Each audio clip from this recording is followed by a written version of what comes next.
Dans un petit village isolé du nord du Bénin, vivait Fatou, une jeune femme douce, travailleuse et respectée.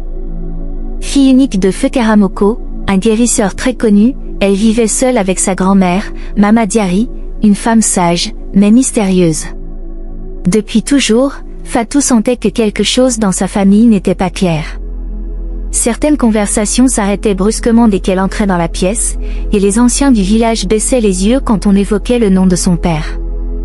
Mais ce qu'elle ignorait, c'est que sa destinée était liée à un secret si lourd que le village tout entier avait décidé de le taire. Un soir, alors qu'elle rangeait la vieille case de son père, Fatou découvrit une boîte en bois sculpté. À l'intérieur, une vieille lettre jaunie, un collier en or ancien, et un petit morceau de tissu taché de sang séché. Sur la lettre, il était écrit: si tu lis ces mots, c'est que le temps est venu. Pardonne-moi pour ce que j'ai fait, et surtout, ne fais confiance à personne. Le cœur de Fatou se serra. Pourquoi son père aurait-il écrit cela? De quoi devait-elle se méfier? Elle décida de montrer la lettre à sa grand-mère. Mais à sa grande surprise, Mama Diary devint pâle comme un linge, puis lui arracha la lettre des mains. Oublie ça, Fatou. Certaines vérités ne doivent jamais sortir de la terre. Ces mots résonnèrent dans la tête de Fatou toute la nuit. Le lendemain, elle prit une décision, elle allait découvrir la vérité, coûte que coûte. Fatou commença à poser des questions. Mais partout où elle allait, on la fuyait. Les anciens murmuraient: elle va réveiller les esprits. Elle ne sait pas ce qu'elle fait. Un homme du village, Ibrahim, un ami d'enfance de Fatou, essaya de la prévenir.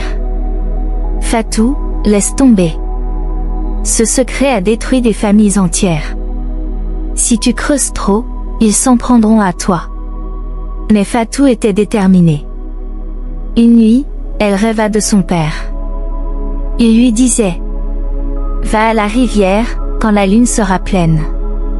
Tu trouveras les réponses là où tout a commencé. Le soir venu, Fatou suivit le rêve. Sous la lumière argentée de la pleine lune, elle arriva près de la rivière sacrée, là où les anciens pratiquaient des rituels depuis des générations.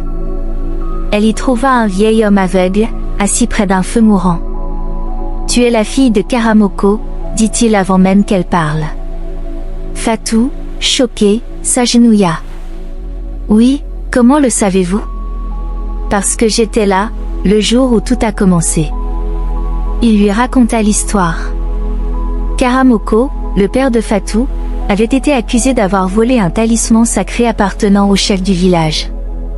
Mais la vérité, c'est qu'il l'avait pris pour sauver la vie de sa femme et de leur enfant à naître, Fatou. En le faisant, il avait enfreint une loi ancestrale. Nul ne peut utiliser le pouvoir des ancêtres pour des raisons personnelles. Pour cette trahison, le village l'avait condamné à mort, mais son corps n'avait jamais été retrouvé. Fatou comprit alors que son père n'était peut-être pas mort. Elle continua à chercher et découvrit que le talisman volé n'était autre que le collier trouvé dans la boîte. Ce bijou renfermait une énergie mystique capable de guérir et de protéger. Mais au moment où elle le remit autour de son cou, le vent se leva, la rivière gronda, et une voix résonna dans la nuit. Fatou, tu as réveillé ce que j'avais tenté d'endormir. Elle se retourna. Devant elle se tenait une ombre familière, son père, vieilli, fatigué, mais bien vivant. Karamoko expliqua qu'il vivait caché depuis 20 ans, surveillant sa fille de loin. Il lui révéla que le chef du village avait menti pour s'emparer du pouvoir du talisman. Le lendemain, Fatou convoqua tout le village. Elle raconta toute l'histoire, preuve à l'appui. Le chef, pris de panique, tenta de la faire taire, mais les anciens se rangèrent de son côté.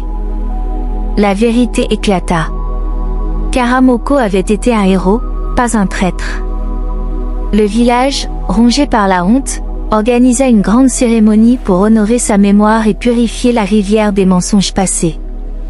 Fatou devint alors une figure respectée, symbole de courage, de vérité et de réconciliation. Et avant de mourir, son père lui laissa ces mots. Dis-leur que la vérité peut dormir longtemps, mais elle finit toujours par se lever avec le soleil. Cette histoire vous a touché? Dites-le en commentaire. Likez, abonnez-vous et activez la cloche pour ne pas rater nos prochaines histoires inspirantes africaines. Ensemble, faisons briller notre culture et nos valeurs à travers le monde.